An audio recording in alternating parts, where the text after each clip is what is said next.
What's going on, guys? This is Matt Marinoff, Real Estate Recovery Group.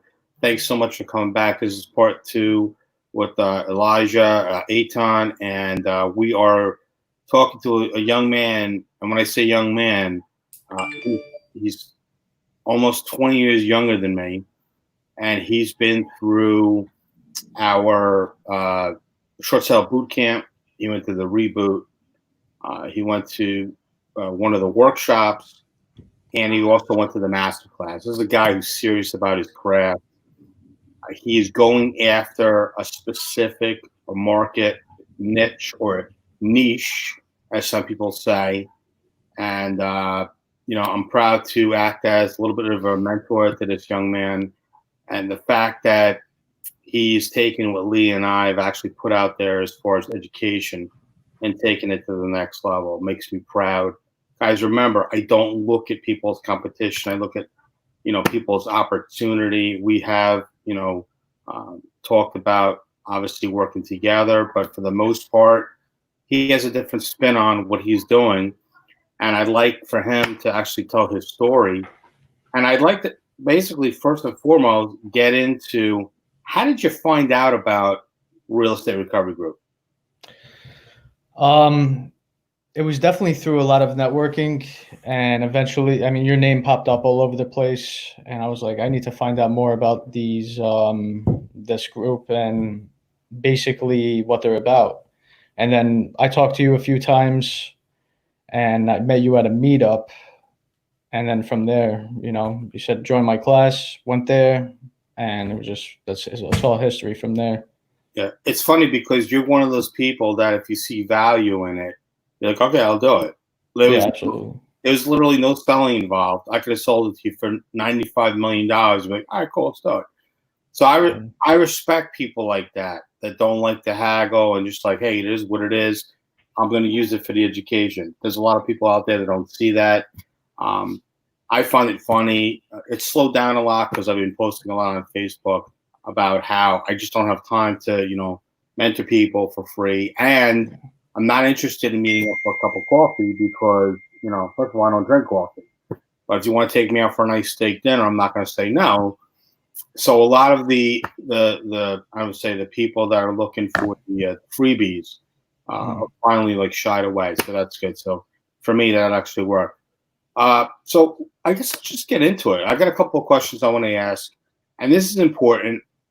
And then we could talk about, if you don't mind, about the class and what you actually already felt about it. Okay. How'd you get into the business? What was your why? Why'd you get into the whole thing? And guys, remember, he's 27 years old. But go ahead. Well, I've been doing construction my whole life, and I ended up working on a flip for somebody who's been in the business for about 17 to 20 years. And I said, listen, I'm depressed and I want to do something. I want to do what you do. And he basically told me everything I know. And going forward, started out with a list, went to go door knock. And at that point, I said, okay, I have to learn a lot more. So I went for my real estate license, did my retail for about 2 years, and just went into full-time investing. So when you got into full-time investing, what was it like? Because you had mentioned that you actually got your real estate license as well. Yes. Why did you get your real estate license? Why did you feel there was a need to have a license? I wanted to learn everything, and I had, when I go into something, I want to learning from all different sides, and I figured getting my license would be the best education. And particularly though, at this moment, I come to think about it, it had its benefits and it didn't at the same time, because I learned a lot more on the field from my mentors and so forth. Well, that's good. I mean, look, everybody has a starting point, where they're going to start. And they always remember where they got it or who they got it. And obviously, what was the reason why they got it. So that's good. So you've been in real estate how many years now, full time? 4 years? Yeah, going about 4 years. Okay, so 4 years. what would you say your niche is right now in real estate? What gets you up every morning, gets you excited to do real estate? I like short sale negotiations, and I like the construct. What wakes me up every morning is the construction aspect, running the day to days on the projects, getting the guys set up, and just keep pushing it to the end result. Do you have a reliable crew that you can actually rely on? Absolutely, yeah. Are they family? Some, but not really. So you've never really had any real issues on a job since you've been doing this. I mean, everything. There's always something that pops up during the job on every single rehab. Absolutely, it's just it's how you're gonna deal with the problem and come up with a solution. Okay, well that makes sense. So as of right now, what was the last project that you completed? And do you have anything right now in your downline that you're working on? The last project I completed was Belleville. That was a great deal, and what I'm working on right now, three short sales that I'm negotiating for clients of mine, Mhm. and as well as a couple projects that we got going on. We have two in Jersey City, we got two in Newark, and I'm closing on another one in Morris County. Nice. So you're moving. Yeah, How many people are on your team? about four people on the team, and then we have the day workers that handle like we hire for the projects. How many people do you have working on your team that handle like the short sales and the real estate side of it? I mean, everybody has their niches, and it's about probably like three people. Okay. Okay. And what do you think your max would be before you'd actually need to call out for help? I'm sorry, can you repeat that? What do you think your max would be as far as projects before you'd have to call out for help? Probably about 20 projects, maybe 15, 20 projects, kind of like back to back. Because Okay. there's only so much you can do, and eventually you're just going to have to outsource. No, I understand that, and I totally understand that 100%.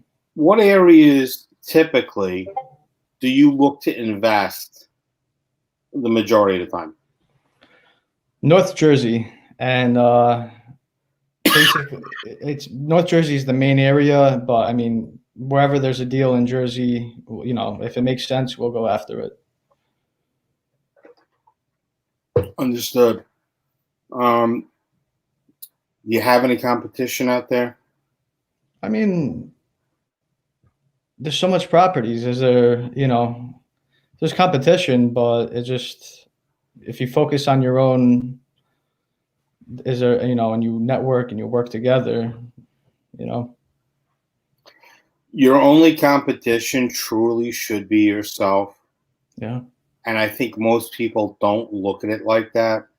I think that they look at it as, I want what he has or what she has. And it's almost like the shiny syndrome where like, oh, it's a beautiful brand new car. I want that. And then people get so sidetracked by what others have that they almost sabotage themselves. Would you agree or disagree with that? Absolutely. The people that you have in your business together, you guys can grow together and really, I believe in strength in numbers, and I'm a huge advocate of that. Mhm. So, the more people you have on your side can create so much more opportunities. Mm-hmm. No, absolutely. I would agree with that 100%. What are some of the tips that you can give as far as finding deals, transactions? What are some of the things you do when you look to try to find deals? I mean, I do drive for dollars, door knocking, mailers, anything possible. Sometimes it's tedious and it's fine because those are going to be your best sources of getting properties. And I'm huge on door knocking. Mm-hmm. Door knocking, I mean, I used to hit like 15, 20 doors a day. Mm-hmm. And then what type of rewards were you getting off the 15 to 20 a day? Great rewards. I mean, start negotiation, talk to the sellers, you keep the rapport going forward, and then you close on the deal. It's all about trust. So you're actually playing three different hats, right? Yeah. Because you negotiate short sales, you're an investor, but you're also a real estate agent. Yeah, I mean the agent aspect of it, I don't really not so much anymore. I just purely focus on the investment side, but you know, I like the real estate license to have the MLS for the comparables. I mean, that's a source within itself. Mm-hmm. Well, I can understand that. So as far as people trying to reach out to you, they can contact you. This is your mobile number, correct? The 973 number? Yes. All right. So if you guys want to reach out to Elijah, you can reach him at 973-980-6045. Again, that number is 973-980-6045. Or you can hit him up on Instagram. It's at Tristatehold. At Tristatehold. There it is. I guess people are starting to hit you up already on that. That's really great. That's perfect timing right there. So with everything that's going on right now in the world, what is your take on what is going on with COVID-19, and how is that affecting your business? Well, COVID-19 there was a little stall in the market. A lot of people were stalling, but I figured that you shouldn't let those issues stop you at this point. And now it's like we all know, we all have the broad aspect of what's going on, where we're going to be at from about 8 to 12 months from now. It's time to roll and time to roll on whatever you've been working on prior to the whole COVID-19 situation. Okay, well, that's fair enough. Typically right now, what would you say to someone who's been running in the complete opposite direction when it comes to short sales? What would you tell somebody as far as getting involved in looking at distressed real estate?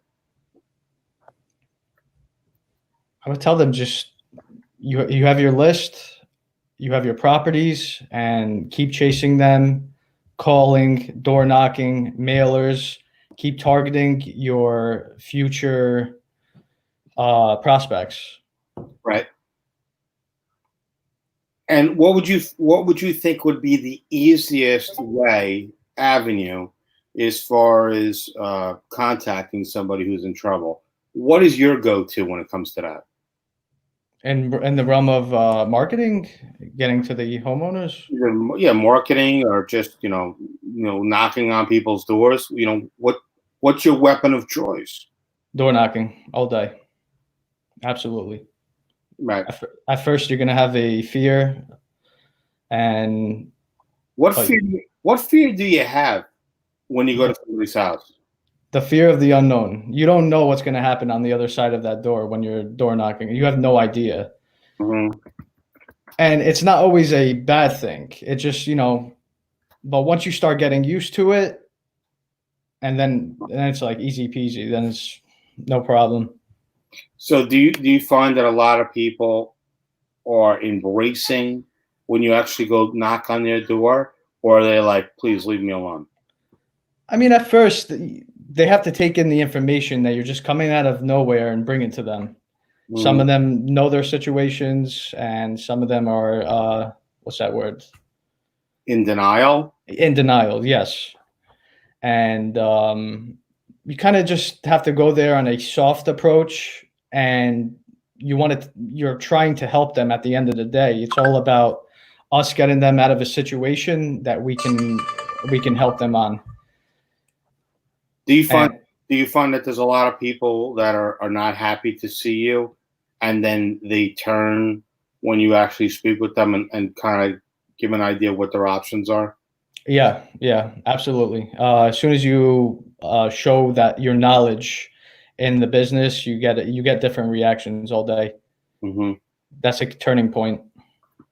So, what would you say to somebody that has, limited funds, no funds, has a car, has a license, and has the ability to put gas in their tank, and is willing to go on the internet and go to a website and get distressed properties? Um, what is your thought if somebody doesn't know what they're doing? Would you say take the list, go knock on doors, and see what happens? No, I would tell them that you would have to get some knowledge, and paying for a boot camp, a seminar. I mean, you're the go-to guy, especially if you want to learn short sales. So I appreciate that. absolutely. Yeah. Yeah. So the reason why I ask that is because there's so many people out there, and they're googling stuff, and they're YouTubing it, and they're saying, hey, I tried this and I tried that, it's not working. I think part of the reason people fail in this industry is empathy, lack of it. Mm. They're looking at somebody who's in trouble as a paycheck, and obviously by doing that, they're getting a quick read on it, and they're seeing these people, come up to their house, and they may or may not sound sincere, but some people don't want to hear the quick close. Some people want to, think about it, and they want to keep procrastinating about it, or they want to bury their head in the sand until the sheriff, comes and says, "Hey, you're out on your ass." Have you ever actually had somebody call you back, when the house has gone to sheriff's sale and said, "Hey, can you help me now?" Yeah, I just had a situation. I was negotiating two properties from one owner.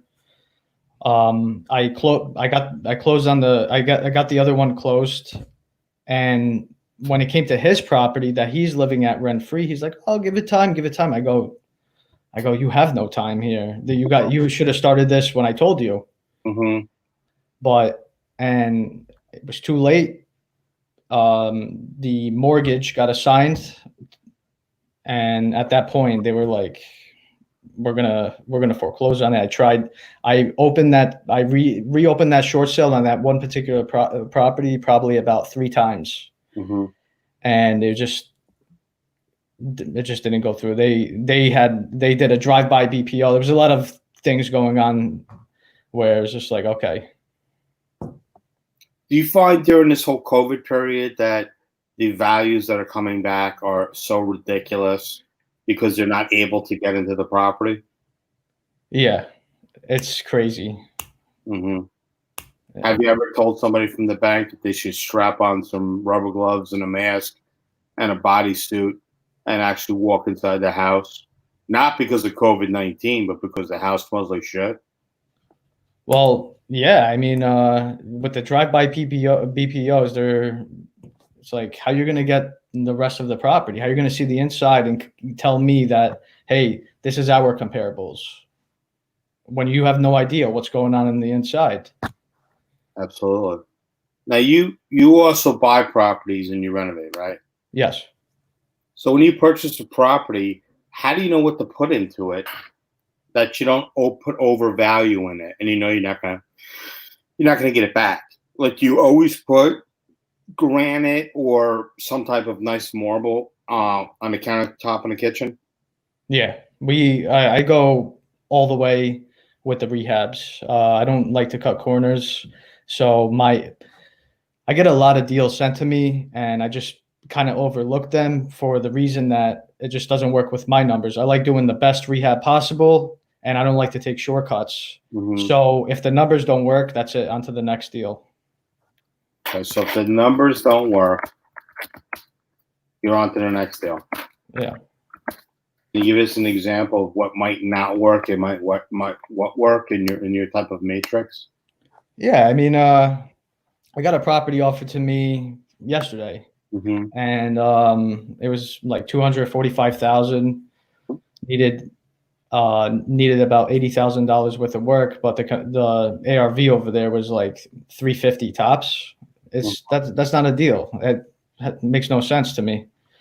Um, Going forward, if I do see a deal that I like, it's definitely going to have to be at some, if you want to do rough numbers, which I don't really like to go on, you can do the 65% of ARV, but I don't really use that anymore. Mm-hmm. But purchase price, 150,000, put $80,000 into the 80 to $100,000 in the property, resale value 350. That's a good deal. Okay, gotcha. Okay, that makes sense. And are you using traditional funds, or are you using private money? Are you using your own money? I'm using my own money and I have private money. How's it going right now with private money? It's pretty good. My private lender is a close family friend, so it's going. There's a lot of trust. Mm-hmm. So you're not having any issues as far as restrictions with getting the money. It depends because their funds are not limitless, I would Mm-hmm. say. Mm-hmm. So they only can provide so much. And then if that taps, if that gets tapped out, then I go towards hard money after that. I Mm-hmm. try not to take out full hard money loans. Why would you say that? Because I mean, I like hard money. That was the first deal I've ever did. I've used hard money, but I try to go towards more of less leverage Mm-hmm. and more cash out. Especially if the deal makes sense. Mm-hmm. Okay. So basically, you understand how to leverage and make the numbers work uh, in your favor Yeah. before you even close on a transaction or swing a hammer. If something's going to make sense, correct? Yeah, you're gonna have to. I mean, if you're gonna invest in something, you don't want to. This is a calculated risk, so you want to have everything, all the numbers out into the open prior Mm-hmm. to closing on the property. Mm-hmm. Okay. So as far as short sales are concerned, let's talk a little bit about the education side of it. So you were doing it prior to meeting with us, correct? Yes. And what is the education that we provided, if anything, helped you and put or guided you in the right direction? Okay, so I pulled out a couple things from your from your classes that I was at complete blocks with some short sales of mine. I had no idea how to move forward, and I went to your master class, and I forgot exactly what the situation was, but I took out one thing and it brought me home, brought me Look, to closing. aha moment. It was an aha moment. Yep. We actually got a lot of people that were already in the industry that took the master class, and they were actually pretty amazed as far as how much stuff there really is to know on the inside. Um, and that's why we're using the rules, regulations, and guidelines to show people truly how successful you can be in the industry. You just have to really want it, I think, and not everybody wants to do it, but they want to understand how it works. Would you agree with that? I definitely agree with that. So when we're done with the master class, you're talking about short sales. Kitchen doors. Your kitchen doors talking to you. Yeah. That's awesome. What would you say to somebody who's thinking about getting involved in short sales? You have to know what you're doing. You can't just jump into it and you have no knowledge behind you, or somebody looking over the short sale. I mean, you need to know what you're doing. You can make mistakes, and that's a situation you don't want to get into. You definitely don't want to fake it till you make it with Yeah. short sales. No. You put yourself in a very bad situation, obviously, and you could put the person who's in trouble with the house in a lot worse situation, and then really put them into a tailspin, and then they'll end up losing their house, and you could be caught in the middle of something that obviously could cause more harm than good in the end. Have you ever put yourself in a situation like that where you felt everything was going to go really well, and then in the end it was really horrible? It's happened. But if I'm going to tell a homeowner that is going through issues with their property, I have like this like need that I have to see it out to the end. I have to give it my 150%, stay on target with my word and everything.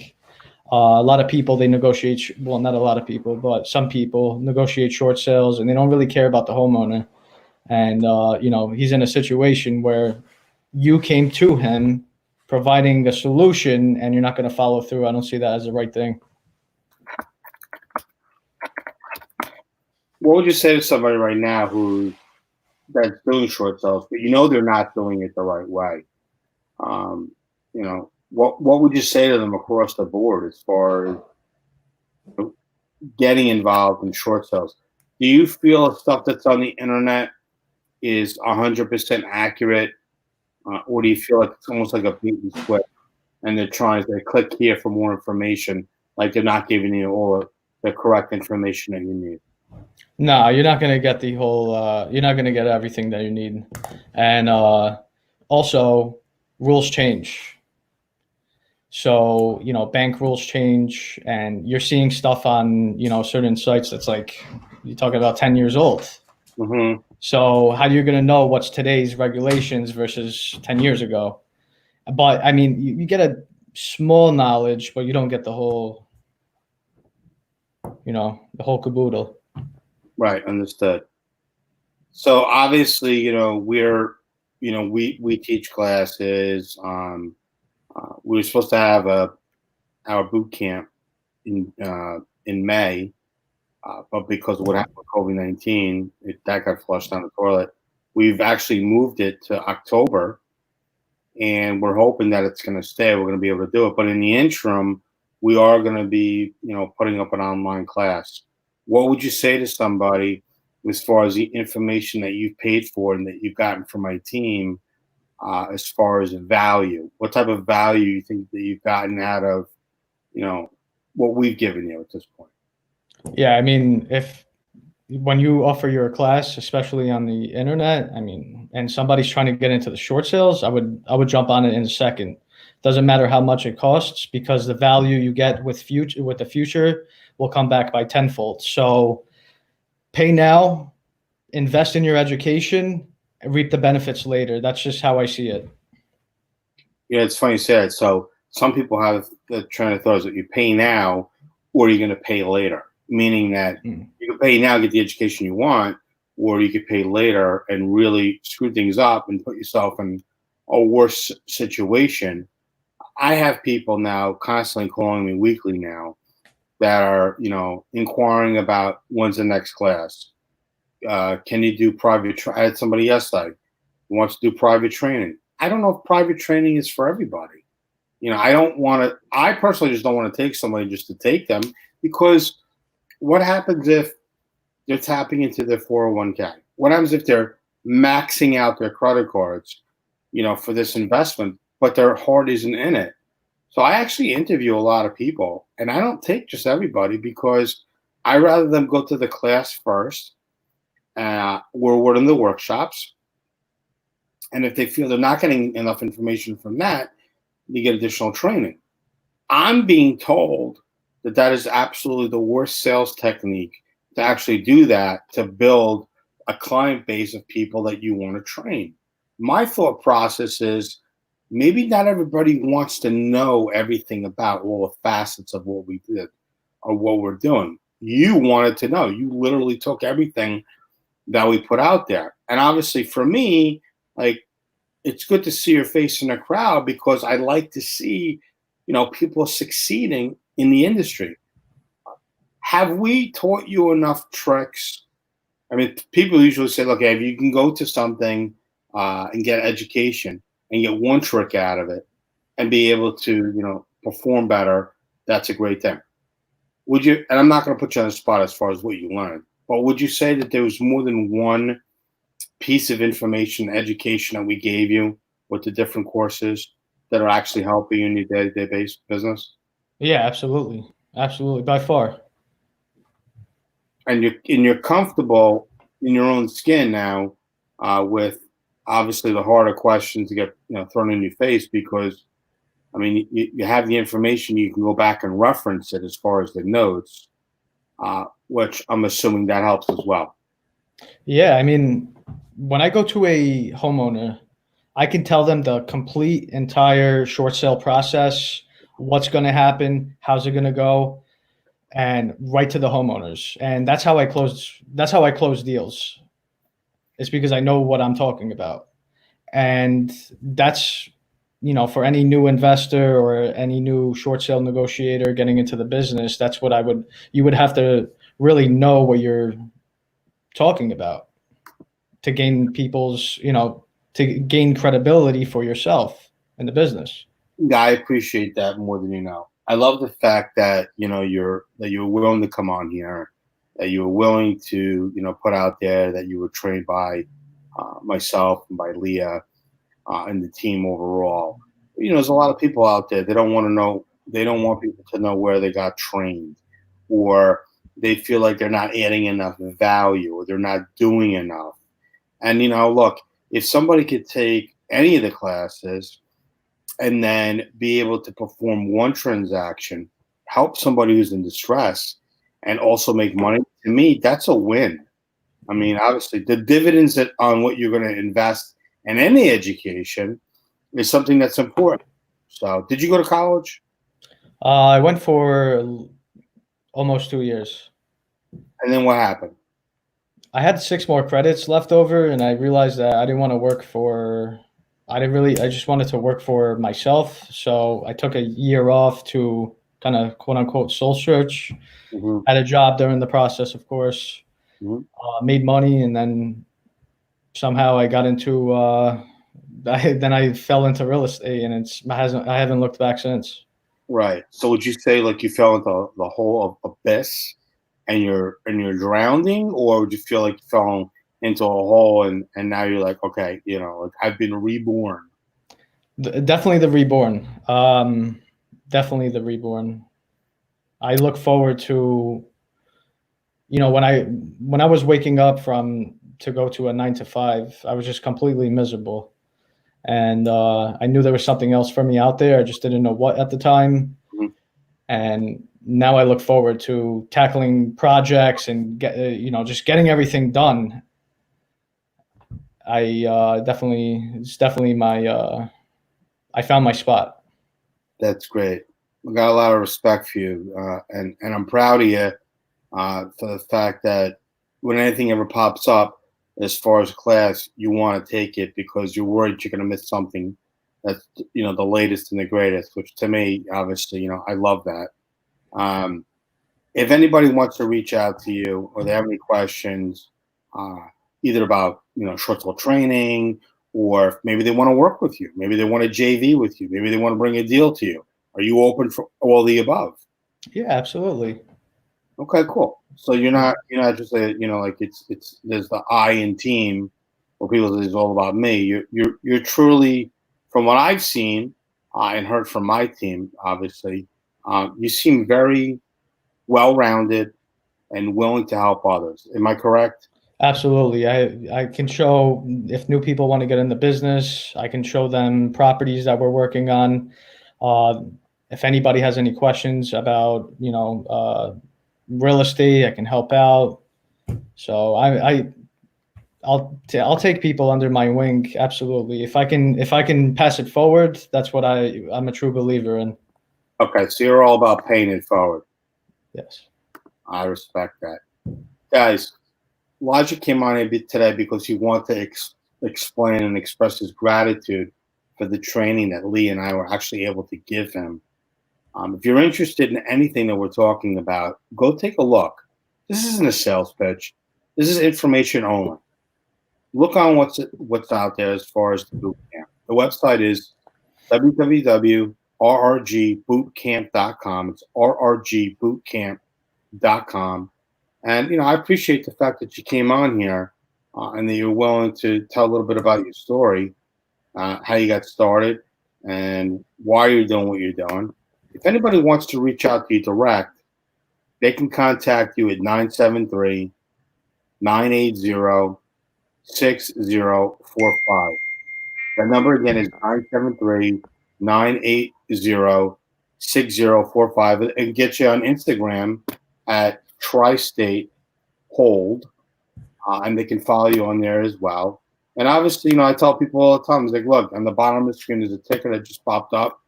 People want to know what their options are. They can contact us toll-free 24/7. Definitely don't wait till it's too late. And look, if you like what I have to say and you like what Elijah has to say and you saw us in a video together and you want to work with both of us, that's great. He's an end buyer, right? You're buying properties, correct? Yeah. Right? You're also a real estate agent and you also have access to construction side. So it might be a win-win. Or you could just reach out to him direct. Guys, I do these shows at 12 o'clock. We're now doing them Tuesday through Thursday. I'm taking Mondays and Fridays off because I have a lot of other stuff that I'm working on.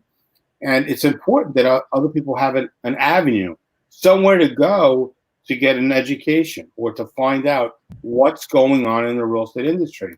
So I was proud to have you on here and for people to actually hear, right from the horse's mouth per se, that there's somebody out there that's doing it, living, breathing, and is actually having a good time helping people and making money. Yeah. I appreciate having you on. And listen, at the end of every show, I ask my guests when they come on here to be able to do the finger points. I'd love to see if you can do it. There it is. All right. Almost. I'm going to give you a 7. I'm going to give you a 7 for that. Okay. Guys, Fair enough. Guys, thanks so much for listening in. And obviously, if you want to reach out to this young man directly, you want to ask him how he's building his business, you can reach out to him at 973-980-6045. It's 973-980-6045. Or on Instagram, you can get him at Tristatehold.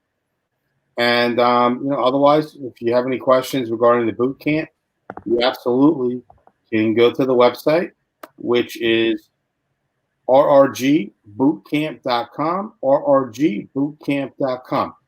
Thank you so much for coming on today, Elijah. I really appreciate it. Thank you, Matt. Thank you. Right, brother. Until next time, remember, it is not a no until you get a restraining order. This is Matt Marino from Real Estate Recovery Group. Take care, everybody. Take care.